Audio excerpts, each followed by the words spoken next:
What up, Buckeye Nation? Welcome to the Buckeye Boys, where we talk about college football with real fans. I'm Devan, that's Melo, and that's Tony. Whatever direction my hands are pointing, I have no idea, but they're there. You see them. It's obvious. You know who they are. They got the names below the picture. So we'll start off there. Everybody knows who everybody is. What up, Buckeye Nation? Happy to be here.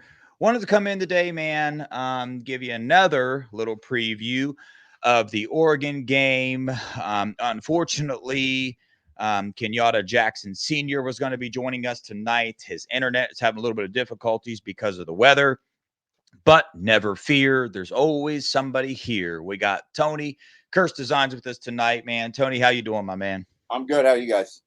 Doing pretty good, pretty good. Mello, how was your day? Man, it was good. Yeah, Not too much going on. It was cool. yeah.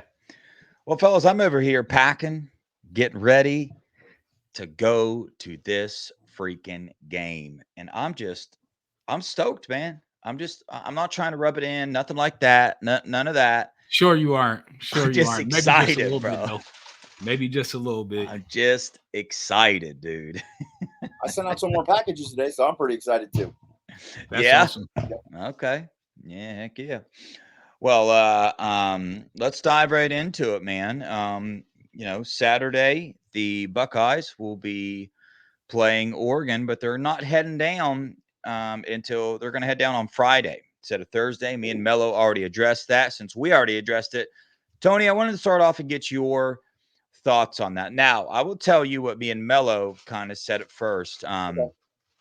And it's that we like the idea of them heading down on Friday. And the idea behind it is that they're going to stay in their time zone. And if you listen to Ryan Day's press conference today, I love the way they're treating it actually. Now I'm in love with their strategy, and it's just that they're making it not a big deal. They're just staying in their time zone. It's only 2 more hours than their flight to Nebraska. So it's like I you know, they're just taking the road of, hey, let's stay in our time zone, just treat it like any other game. It ain't a big deal. So And it makes I'm sense. it does. At first I Yeah. didn't. I thought I was like, no, you need to go Thursday, but that's my own personal experience. But after he explained it, Dev explained it to me before he explained it to the world, he being Coach Day.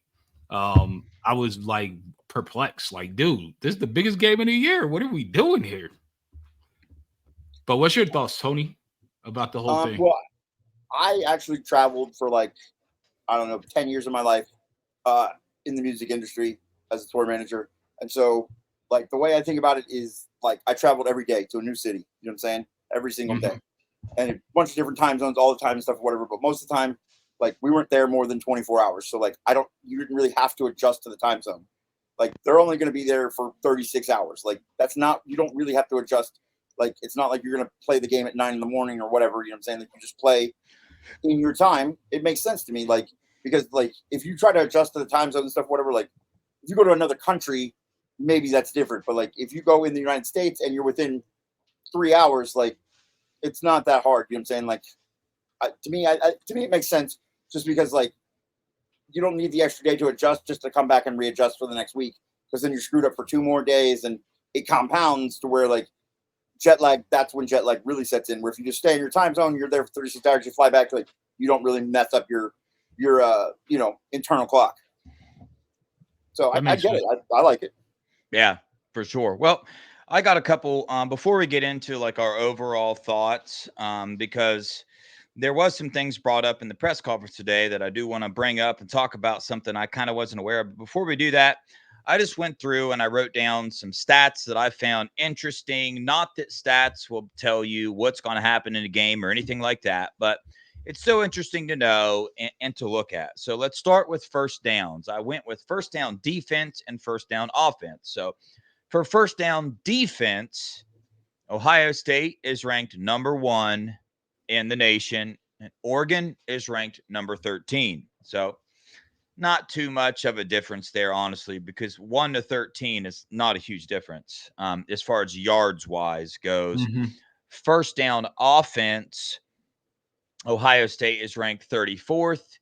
Oregon is ranked 27th. So as far as first downs go, everything's pretty similar there. So Let's go for the passing offense. Passing offense, Ohio State's ranked 23rd. Oregon is ranked 19th. So that one kind of surprised me a little bit, honestly, because with watching Oregon previously, I thought that they would be like way higher up with their passing than we were, Right. because I know that their rushing attack isn't the best. What's your guys' thoughts on that? Uh, I actually could see why you thought that. I would have thought the same too, but you got to realize like they're talking about yards per pass, yards per play, like or overall total yardage a game for passing. How's it broken down? That's a good question. Let me look and I'll tell you right now. I got it pulled up. So, well, let's see here. Because Passing offense, what they do is they give you the total pass yards, the yards per attempt, the yards per completion, how many passing TDs, and how many passing yards per game. So it combines everything together. All of okay, it yeah, together. then I could kind Yeah. of see that, and I could kind of not see it, because a lot of their stuff is a lot of dink and dunk, a lot of quick pass game, because he has to get rid of the ball in 2.5 seconds. So I can see how Yeah. they're that low. I mean, they pass a lot, but it's all short. Yeah. But I mean, both teams are very similar in that regard. I'm in the middle of, I actually forgot to look up the rushing offense and defense, but I'm doing that right now. I about got them. So for rushing defense, Ohio State is number 3 and Oregon is number 24. So It's a decent gap. yeah, that's actually a pretty big discrepancy, but wait till you hear this next one. Rushing offense, Ohio State's ranked 14th. Oregon is ranked 67th. They've only had one good rushing game, like the last game, right?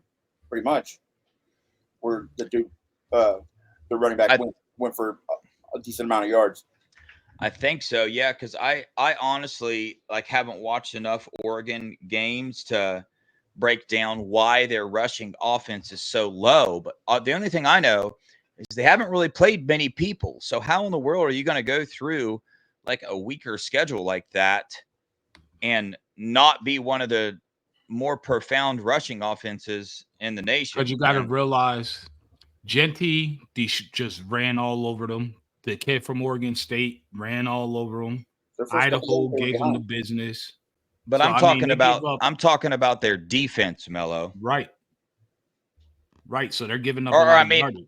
I'm talking about their offense. That's what I meant to say. Yeah. So you mean their rushing offense is that? Yeah. So for instance, they only had 153 rushing yards against UCLA, which I guess isn't that bad. But let's see, for Michigan State, they had 213, so that was good. Why are they ranked so low? Was that probably the beginning of the year when they were playing from behind in those games? They had to throw a bunch to catch up, and like the State game, like they were getting run all over. They didn't have a chance to. They didn't have the luxury to run. They had to throw the ball. Yeah, that makes more sense. Yep. Yeah, in Idaho, they only had 100 rushing yards. Yeah, same thing with Idaho. They didn't have the luxury to like lean on the run and try to like build a run game to open up the pass. They just had to throw. Dylan Gabriel ran some. And then against Boise State, they only had 100 rushing yards. So, boy, that's a big thing. But the rushing attack has seemed to got a little bit better. I'm going to continue with these with the stats real fast. Scoring defense, Ohio State number 1, Oregon number 21. Scoring offense, Ohio State number 4, Oregon number 32. Total defense, Ohio State number 1, Oregon number 11. Total offense, Ohio State number 9, Oregon number 25. Now, here's the ones I wanted to bring up. This is the one that stood out like a sore thumb to me that I want to talk to you guys about. Red zone defense. red zone defense, Ohio State is ranked number 3. And in red zone offense, Ohio State is number 1. Yep. Now listen to Oregon when they get into the red zone. Oregon's red zone defense is ranked 104th in the nation. That didn't even make sense. Yeah, Oregon's red zone offense is ranked 94th in the nation.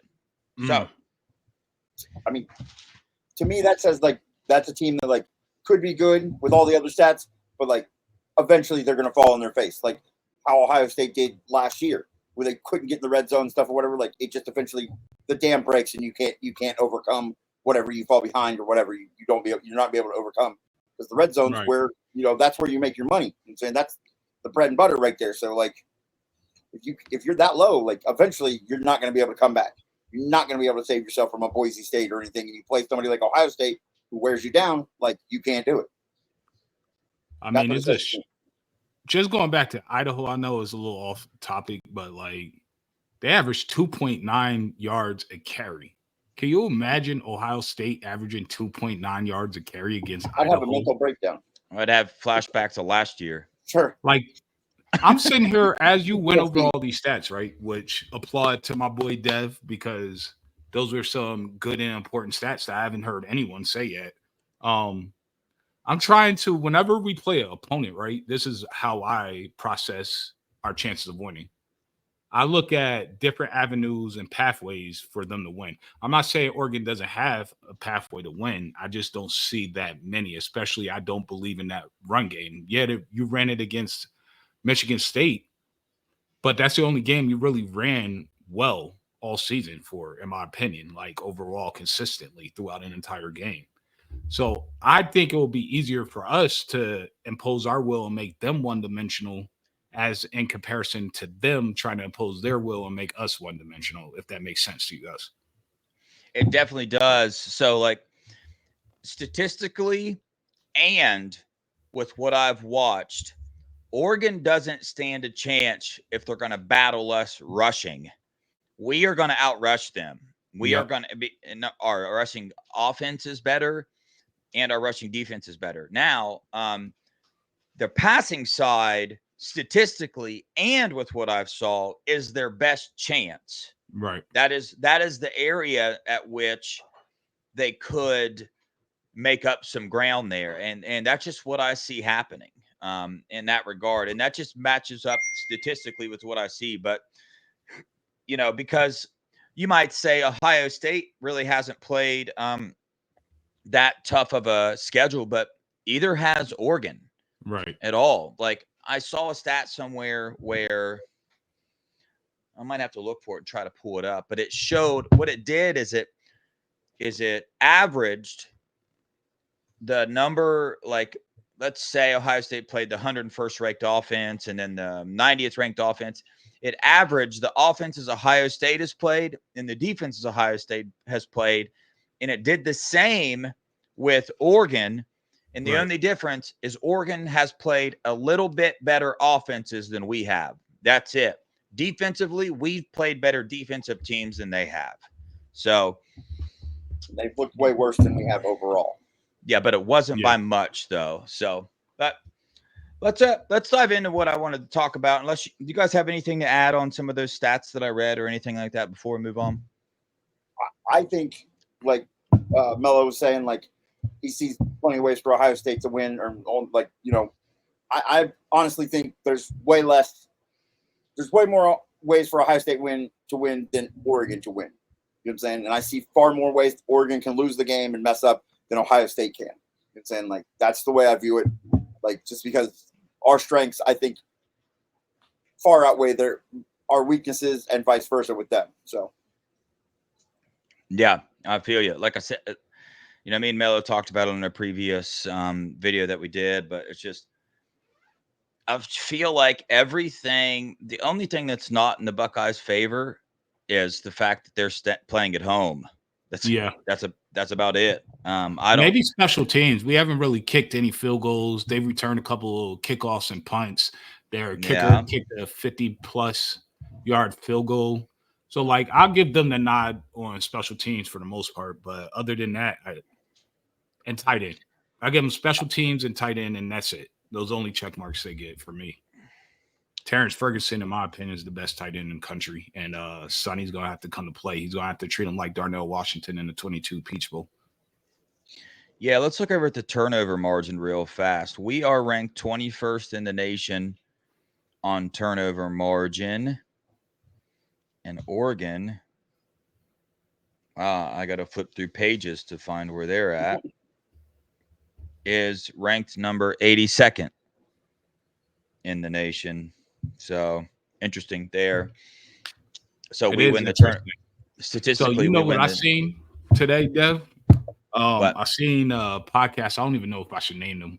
They're kind of popular, but one of the guys on one of the hosts was saying, "Oh, I take Dylan Gabriel over Will Howard. Will Howard's going to throw interceptions. Will Howard's going to have turnovers. But Dylan Gabriel has more turnovers than Will Howard." And I couldn't believe what I was hearing out of this guy's mouth. He's supposed to be reputable, but you're not, because you don't even know what you're talking. You're talking out of your backside.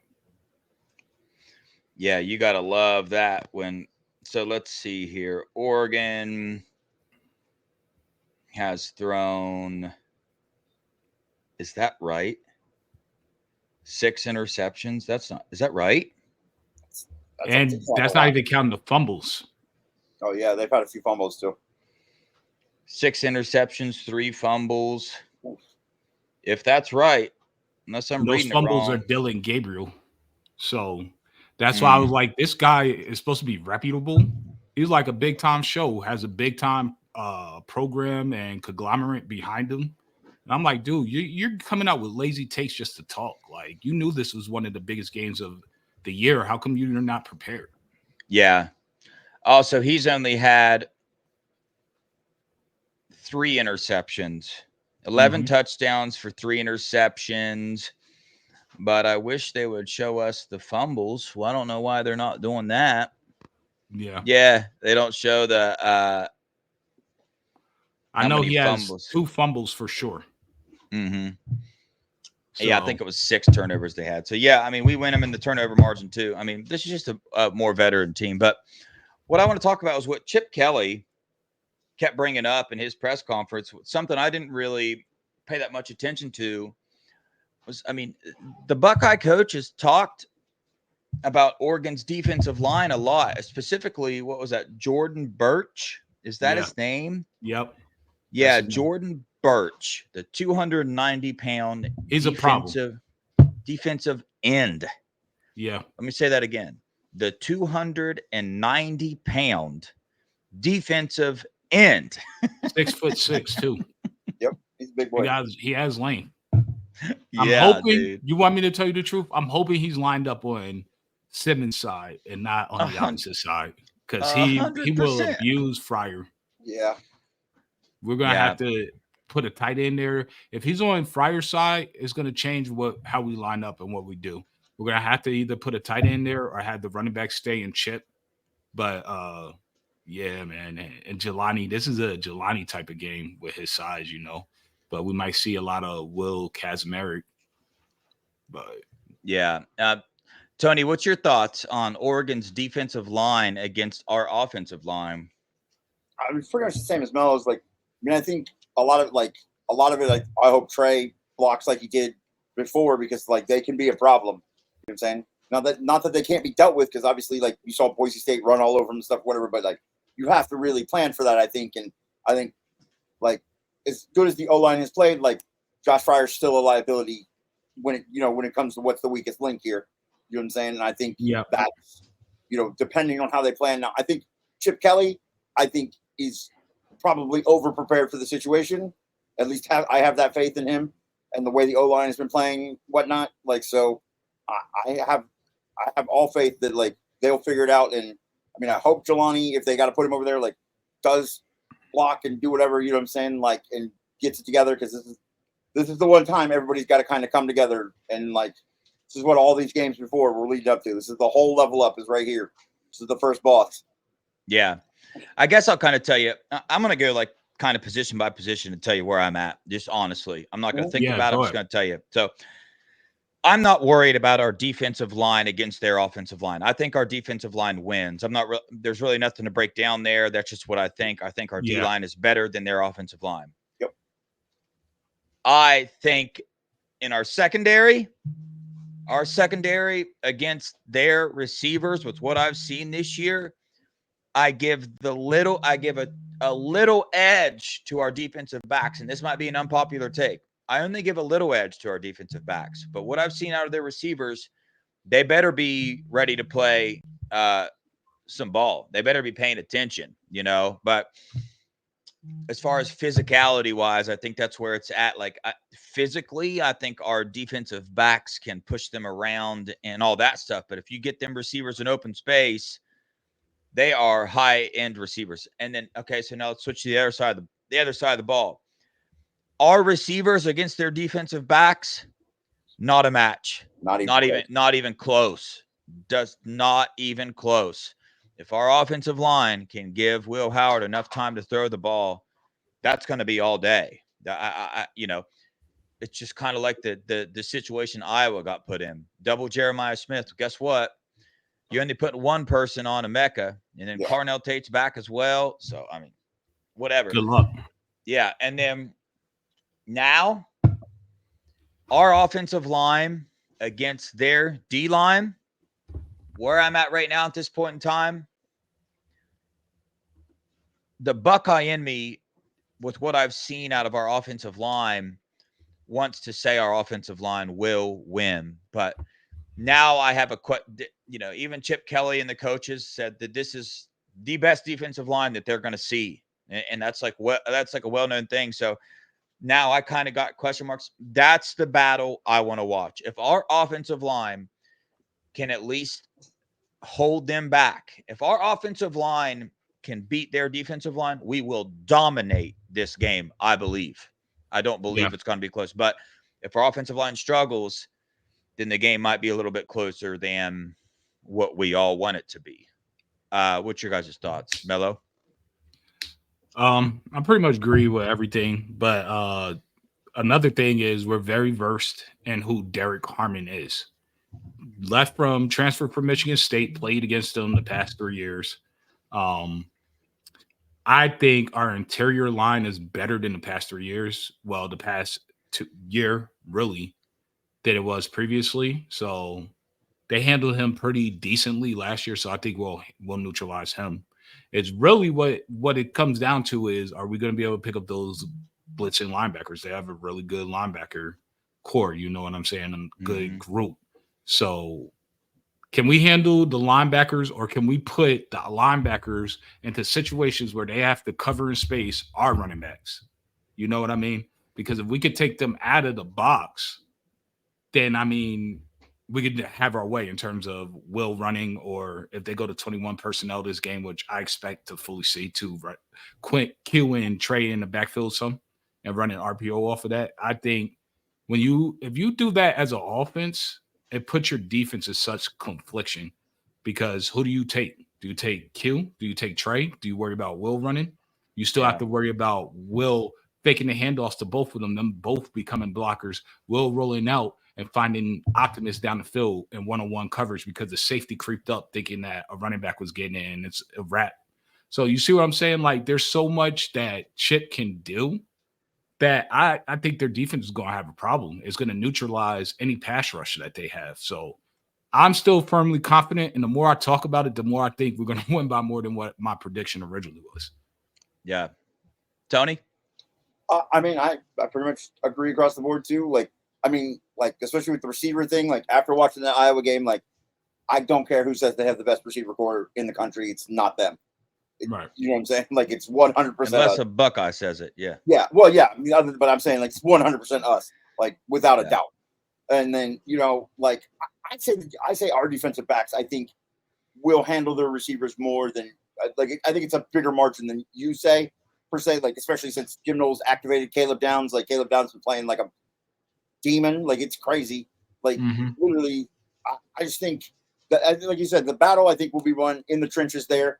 And I really think, I mean, the way our O-line's been playing, like, I have to have faith in that some, like, they have got something worked out that, like, they will figure it out. Even if they don't figure it out right away, and it seems like they have a slow start, they've always picked it up in the second half. And Ryan Day has made the best halftime adjustments I've seen every game this year. He's made great halftime adjustments. They came out and they righted the ship. So that's what I have faith in right now. Yeah, for sure. That another aspect that I want to talk about is based off the aspect that, like, in the beginning of the year when we saw Oregon in some positions of kind of close games, and even after the games that they won big, something their offense relies on very heavily is the big chunk plays. That's what their receivers rely on. Their tight end last game had a 60-yard reception. I mean, Tez Johnson, after the catch, all that stuff. They're all about the chunk plays. Our defense, best in the country at eliminating chunk plays. So that is a battle where you're looking at a team that might be one of the best teams in the country at getting chunk plays versus one of the best defenses in the country at avoiding the chunk plays. So that's another area of the game that I'm going to be paying attention to. So what's your guys' thoughts there? Well, I mean, like in the Boise State game, they had to have 2 defensive touchdowns just to get over the hump there. Like the way I see it, like if we can stop those chunk plays, like I just don't think Oregon can be that lucky all the time and work it out. You know what I'm saying? Like I don't think they can outlast us. And I think if we take those away from us, it's a pretty pedestrian offense. You know what I'm saying? If you take that away from them, it's just Dylan Gabriel throwing 5-yard hitches and that's it. So, I got you. I'm gonna go ahead and step out on the limb. Some people, especially on the Oregon side, might take this as disrespectful. It's really not. It truly isn't. I just want you guys to know it's just the honest truth and the way I see it. I feel like Dylan Gabriel is a left-handed Bryce Young. And I say that to say this. Bryce Young had an excellent college career, right? You're not playing NFL guys every single game. So you're good. You can have an excellent college career. But we see Bryce gets to the big leagues with the big boys that are all NFL players struggling as a mofo, right? He's having a hard time. He just got benched. They paid him $36 million to sit on the bench. Dylan Gabriel, you're playing an NFL team. You're playing an NFL D-line, all of them going to NFL. Playing NFL linebackers, NFL secondary, NFL DBs. I think they're going to destroy Dylan Gabriel. I think he's going to have a hard night. He's going to be running for his life the whole night. That's my honest opinion. He's 5'11". Yeah. I know they list him over 6 feet. He's 5'11" legitimately. So, they're going to be all over him. They really are. Jack Sawyer is going to be all on his backside. So, that's what my honest belief is. He's too small. I don't think he would be a great or even a good NFL player. He might be in the league for 3-4 years as a backup. He's definitely not a first rounder. Even Urban Meyer said that. And, he said it out of his mouth. He's not a first round quarterback. He's a good quarterback. He's not a first rounder. He's also, if he was great, he would already be in college. Like Will Howard might not have made it to college because he didn't have the weaponry, but at least Will Howard has the 6'5", 240 behind him and he could run. Yeah. So I would take Will Howard over Dylan Gabriel all day of the week, period. I don't care that his percentage is super high, because he's throwing dink and dunks the entire game. It is what it is, man. Yeah. He seems very, very frail to me. I'm interested to see Dylan Gabriel's passing percentage on the year. I got it pulled up somewhere right here. He is, 77.8%. Will Howard, 71.5%. But like you said, Melo, I pick Will Howard, man, all day long. Yeah. His size, his ability to see over the line and make some of those passes. Yes, he's made some arid throws. Show me a quarterback in the country that hasn't. Cam Ward has, all of them, dude. I mean, even Quinn Ewers has 3 interceptions on the year. 2 or 3. I think he has 3. Yeah. And he ain't even played he didn't play the last game, so that's just part of the game. But, Will Howard's decision-making in the RPOs, his decision-making, in the option plays and the run game and all that shows. And where does it show? In the red zone. We're the number 1 team in the country in the red zone. So I love it. That's what I like it. And that is one of the biggest stats that we are way better than them. So pay attention to that part of the game too. What does Oregon do when they get in the red zone? And what are we going to do when we get in the red zone? If they're kicking field goals and turning it over and we're scoring touchdowns, this game over. I got one more thing I want to talk about that I've heard people talk about before we give our official score predictions. So keep that in the back of your mind, fellas. We're going to be doing score predictions. I get to go first this week because Yeah, you went last week. I went last week. Yeah. That's So, and that is this. I've heard a lot of people bring up the fact that Chip Kelly used to coach at Oregon, and Mhm. also Carlos Lachlan. So a lot of people are wanting to know, what are these two coaches bringing to the table to maybe help us win this game? Now, the only thing I want to say before I let you guys go is that is from that standpoint with Chip Kelly, that was so long ago. He so much doesn't bring anything to the table in that regard anymore. That's Right. gone. Now Chip Kelly's scheme and stuff, he brings so much to the table. That's probably what's going to give our O line that chance against their D line is Right. simply the scheme. But okay, that's all I wanted to say there, and I'll add more to it once you guys get done talking. Tony, let us know what your thoughts are with Chip Kelly and Carlos Lachlan. They used to coach at Oregon. Are they bringing anything to the table to help the Buckeyes win this game? I mean, like you said, Chip Kelly was over a decade ago. Like, I mean, like the culture's changed so much from then, that, and coaches and everything. Like, I think Chip Kelly's scheme and all that stuff, whatever, is like what his knowledge in general is what's going to help us. That's what has helped us all the year.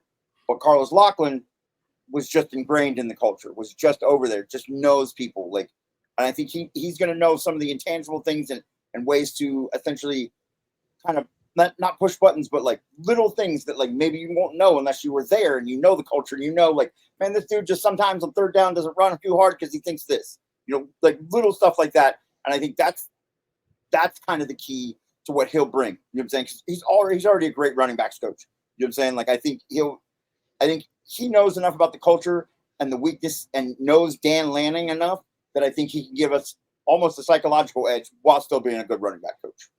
I like that. Yeah. Melo?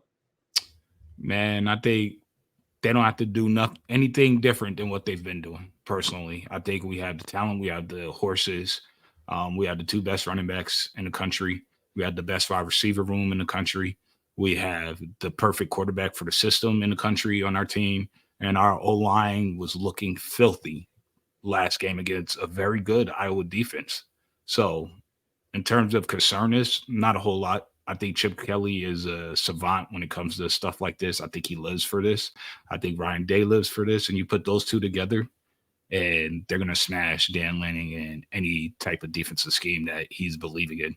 He better be praying a Hail Mary for this game, but I don't think it's going to help him. So honestly, it is what it is, and we're going to belt to ass come Yeah. October 12th. That's it. So do you think the fact that we have Carlos Lachlan gives us a little edge? You think it Oh, I gives us think any Carlos edge? Lachlan is huge, Well, and no, it doesn't. the fact But not that he from. used to coach at Oregon. No, I don't think that matters at all. Okay. Personally, I Gotcha. really don't. Okay. I think he gives us an edge just about who he is as a character and what he demands as a running back coach and what he's Yeah. teaching. That's where the edge is going to come from. Yeah. I think that the fact that we took a coach out of Oregon, their running back coach, I do think that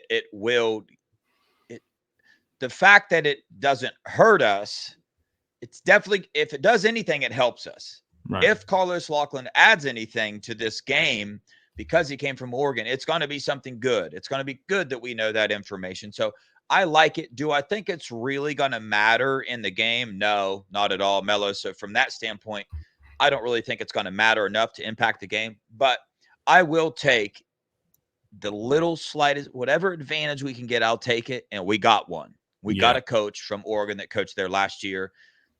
It's definitely not a disadvantage. It's definitely not neutral. So it definitely leans toward, yes, it is a very minuscule advantage that I'm not even sure is going to matter in the game. But overall, Melo, I love what you said there. Tony, I love what you said as well. I'm very confident in the Buckeyes. I love the plan that they have in terms of showing up on Friday and treating it like it's just another game in terms of timeline, time zones, and all that stuff. The more I've heard the coaches talk about it, the more I've thought about it, the more excited I get that they came up with this game plan, because I would have thought the opposite. I would have voted get there on Tuesday. You know what I'm saying? And practice there and get used to it. But I love this strategy, and I loved Ryan Day's demeanor in his press conference today. Very serious, he looked mad. And I'm like, yes, I freaking love Ryan it. Day's the best. Yeah. All right. On that note, fellas, score prediction time. Score prediction time for sure. Tomorrow, Melo will be doing the Buckeye Boys live show, in which he will have to sort through all the score predictions. Melo, I tell you, do what you did. Just sort it through it after the video and write them all down, or just take pictures of them. But we had a winner from last year. You will receive a Buckeye last show. You will receive a Buckeye Boys T-shirt. That's Ron. I think it was Ron Piles, right? Yep. Mello. Yeah. So we got to get with him, get his information, his size, and all that stuff.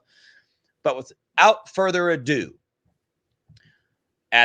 before this season ever started, I said the Buckeyes would win by 2 touchdowns. I said Oregon plus 13 was the betting line that I would give anybody that wanted to take the bet. I found nobody that wanted to take that bet with me. I have the final score being 38-24 Buckeyes. What you got, Tony? I'm going to go last this time. I will go 42-20. I think these are our officials, right? Yeah, but 42-20. Who, Tony? Who you got? Ohio winning? State. Like I think we wear them down in the second half. Like it'll probably be close to halftime, but we wear them down in the second half, and Dylan Gabriel's frail. He's Kmart Bo Nix, and we win. Hold on, before Melo, before you go, I'm going to guess what you're going to guess. I think Melo is going to guess that they only score 17 points. Melo's not going to let them score very much. Yeah. And from what I heard Melo say, he's feeling very froggy. So it's going to be 21-31. It's a 50-something for sure. Bro, this Joker is probably about to come in with like a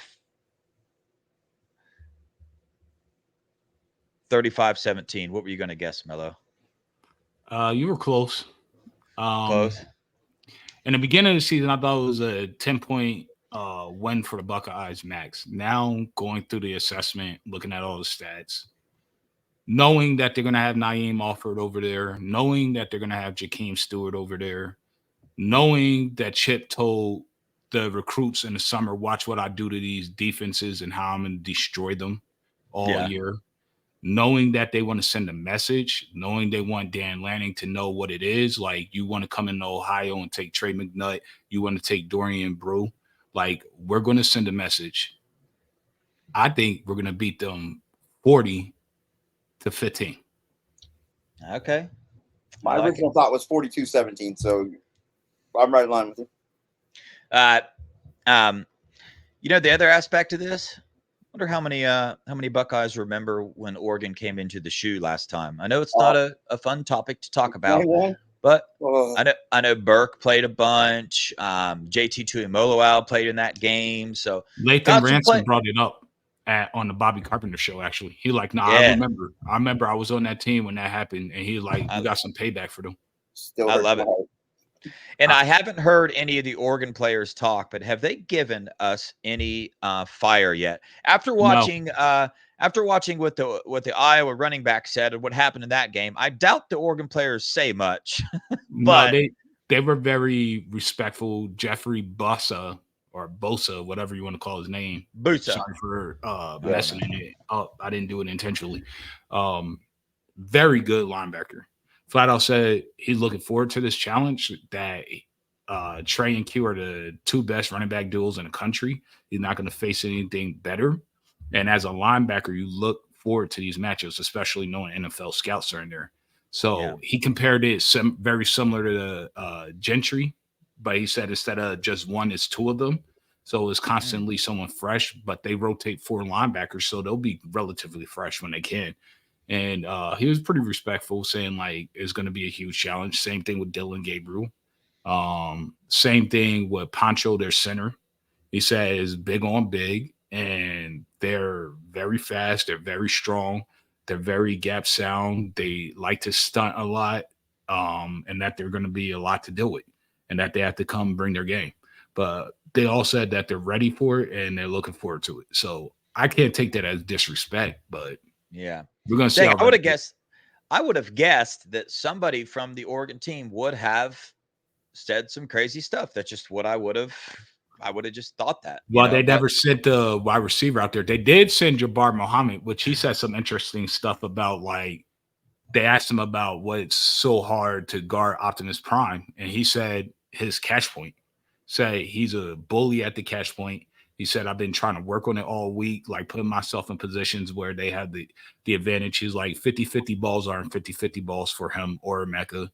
he He said said that. he said that. He said it's Wow. mostly towards their direction.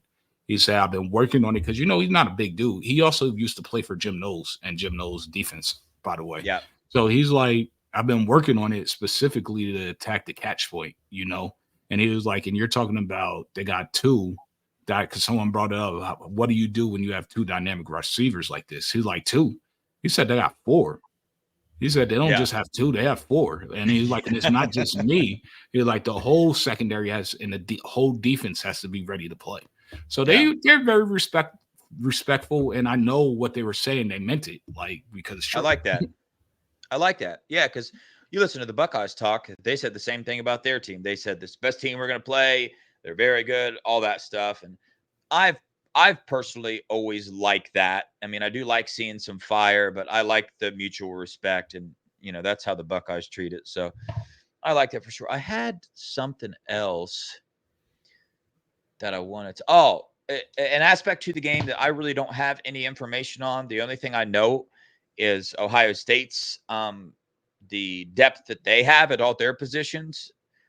You would be hard pressed knowing what I know about the depth we have. I can't imagine another team in the country having the depth that we have. Not That with being said, good players behind them. what kind of depth is Oregon working with? I don't know enough about it to talk on that. Do either of you two know anything about the depth of their team? Like actually know, not just guess. Do any of you guys know anything about the depth of their team? I know they're starters mostly, to be Yeah. honest with you. Yeah. Uh, I definitely know that they have no depth at O-line. That I know because they tried to rotate in and out beginning of the season, the injured players, and it did not go well for them. So Yeah. that's something I know for sure. But I'm excited, man. I'm excited to see our defense put a lot of pressure on Gabriel. That's what I'm calling for, and that's what I think we're going to see. I think this might be one of the most pressure calls we've seen all year, but it could go the exact opposite. Jim Knowles, hopefully, don't play scared, but we'll see. I'm gonna go on a limb and say this: if we go out 28-0, I guarantee you won't see a comeback like Georgia did to Bama with that fraudulent defense. They both have fraudulent defense. Just wanted to put it out and send a couple of shots. Hey, Georgia and hey, Bama. dude, Melo despises Georgia. He lives in Georgia, and he I think it's damn near getting close to that team up north. I know it ain't that close, Melo, No. but it's close, bro. You hate them. I love it. I don't like him either, man. Hey, I know you got something you want to, on a little side note, you got a little piece of information that you would like to share with the public that you read today about a Georgia player. You wanting to share that now, or are you wanting to wait and share that later? Make people stay tuned for a different Now video. we'll You want to share that Wednesday. Gotcha. All right. So tune in for Melo's show on Wednesday, the live show, if you want to see it. Actually, On no, that, we might as well share it now. It happened today. Might as well just share it. yeah, somebody else will. Whether you heard it or not, Georgia likes the law enforcement very much. So much that they're like their best friends. They're their chaperones. That's soon to be their chaperones. They're escorts, per se. Their number one wide receiver transfer from Miami, Kobe Young, was arrested today by the Clark County Police Department for beating an ex-girlfriend who was 20 years old and pregnant. Jesus. Supposedly, he didn't beat her. He grabbed her by her arm and yoked her up by her stomach. Doesn't And make it any he better. said he didn't touch her like that, but there's physical bruises. So he had to touch her heart very hard for him to get Yeah. arrested off of that. And he got arrested. And let's see how it plays out. Let's keep an eye on it. Just remember this. I feel that as good of a coach that people think that Kirby is on the field, which I'm not taking away from him. He won 2 natties. That's hard. Yes, there's a lot of luck involved. Luck that 2 wide receivers got injured. Otherwise, we're talking about him like Mark Rick. But that's besides the point. It's clear that his players do not respect him. They do not respect Georgia, do not respect the program. And the reason I say that is They don't because respect the game. Culture that trash. too. If you have respect for your head coach and the team and your fellow players and you weren't selfish, you wouldn't keep getting these ridiculous speeding charges. The last one being the most egregious with the guy driving 100 in a small city. Athens is not a major city, driving 100 with no license plates and no registration. That's ridiculous and just stupid, honestly. And now this is the second wide receiver in 3 months that has been arrested for beating his girlfriend that was pregnant. The other one got thrown off and dismissed from the team. Let's see, Kirby, what you're going to do about this one. If this one is legit, what they're saying, I want to see the same thing. You got to have balls. I know it's going to hurt your season. Your season, you weren't winning the natty anyway. I'm sorry to tell you that. You guys just weren't it. So you might as well show that you have balls and you stand on something. You have principles and morals. And get this joker out of here if he did that. I do not condone beating women or children, especially pregnant women. That's some bullshit. 100%. Yeah. Yeah, it's pretty crazy what you're seeing up there going on with all the trouble with the law enforcement. And I've always felt that not much ever happens to the players when something happens, but we'll see what happens too. There's another piece of news that I want to talk about real fast. I think a lot of people already know it, but I find it interesting and I love it. And it's this. You guys will like this too. Uh, and I got to say this word. Normally I don't say it, but I got to say it to make it work. Michigan sucks. So Paying Devan's soul. I saw it. that's 100% they suck. that's Yes, they suck. Karma. that's the news. It's That's karma, the man. news I wanted to drop, man. I just had to do it. They're definitely on October 19th. They're 2 losses in a row. They're playing Illinois. Yep. It's Oh, over for you. It's Yeah. over for you. And before we get out of here, I Oh. want to plug something. My shirt officially came in. My Jesus One shirt is Nice. from the football team. It has a cool little Ohio State on the back. And when you purchase this, it goes straight directly to the NIL and the players. So if you want to support the team, you get a nice, cool shirt that you can rock wherever. And the money goes back to the NIL to, I don't know if it's the foundation or 1870, or it goes directly straight to the players. All I know is that money gets back to the players and they can use it. So if you want to support your team, that's a cost-efficient way. Yeah, that's a fire shirt. I love it. Speaking of shirts, I'm gonna hold up our shirt again. Yeah. We got the creator, the designer, the manufacturer, all of it in the show tonight. Tony, we appreciate you, man. The shirts came out absolutely phenomenal. If you want one, I did not mention the price last time. They're $25 a shirt. They're not cotton. Tony, break us. Let me show this shirt, and I want you to explain to the viewers what they would be purchasing when they purchase it. So here is that's the shirt. So it's 100% polyester. It's like a dry fit shirt, but it's almost softer. It's like much better than cotton, I think. It's very lightweight. It's very breathable. That is printed on there, like not vinyl printing thing. It's sublimation printing. It's bonded to the fibers, and so it literally, you'll throw away the shirt and it'll be tattered, and that design will still look just like that years from now. So it will last you. It's worth it, and you can support the Buckeye Boys forever. Yeah, That's fire. That's a fire shirt. I can't wait for mine to get in. I'm wearing it all the time. I'm telling you right now. I just shipped Melo's out today. Yeah. And we're coming up with more stuff. So, we are almost to the point. We almost have 500 subscribers. We need 500 subscribers to allow YouTube to let us take super chats on our live shows. So it's subscribers, and then our viewing hours are shooting out of this world as well. But we're like 1,500 viewing hours short. So please keep watching our videos. Once we are able to accept super chats, there will be a portion of those going to something. We don't know yet. We're in prayer about it. We're going to figure it out, but we don't know yet. Another piece of news: I am leaving tomorrow, so you will not see me on Buckeye Boys till like the 20th or 21st. Melo is going to be taking over. So yeah, it's going to be exciting. He's going to keep videos popping out. He's going to keep doing the lives, all that stuff. So our last live on Ohio Pod will be tonight. I don't know why I'm telling you that. This is pre-record. It's going to drop tomorrow. So we will officially we will be going live every Tuesday and Wednesday at 8:15 p.m. on Buckeye Boys. Those will be the live shows, and we will always be there, no matter what, unless something crazy happens. So also this, I want to let people know that while I'm at the Oregon game, I'm going to look on my phone. I will be going live, 2 separate lives. I'm going to do one live before the game at the tailgate. I'm going to walk around for 20, 30 minutes, maybe see if I can't peep some players out, look at the atmosphere outside of the stadium. And I'm probably going to stay on live while I'm going into the stadium, all that. It might get boring for a second, but I just want people to get that in-game feel experience, see what it's like. Then I'll probably end up going live again a little bit before halftime, just to get people a view of the stadium from the inside of the stadium, to get to look at it and all that. If the internet's good enough, right? So I don't know the quality of this or anything, but I just wanted to, I'm going to at least try it. We'll also try to bring somebody else on with me.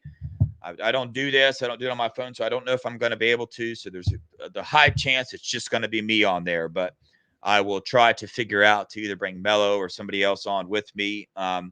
Again, forgive me for the quality. It's going to be on my phone. I don't know the internet, but check that out. Game day, man. If you want to see what it's going to look like there before the game and even around halftime, dude, check out Buckeye Boys, man. I'll be live there. So it's going to be cool.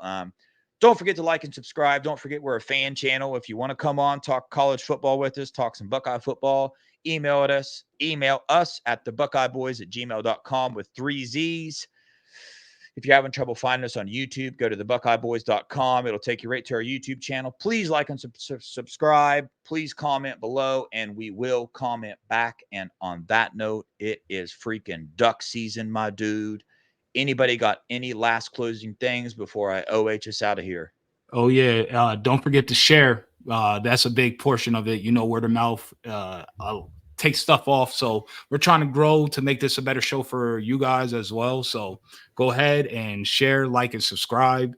And it's duck hunting season. Belt to ash. Shout out to Devan, Sanchez, and salute. Yeah. All righty. Hey, Tony.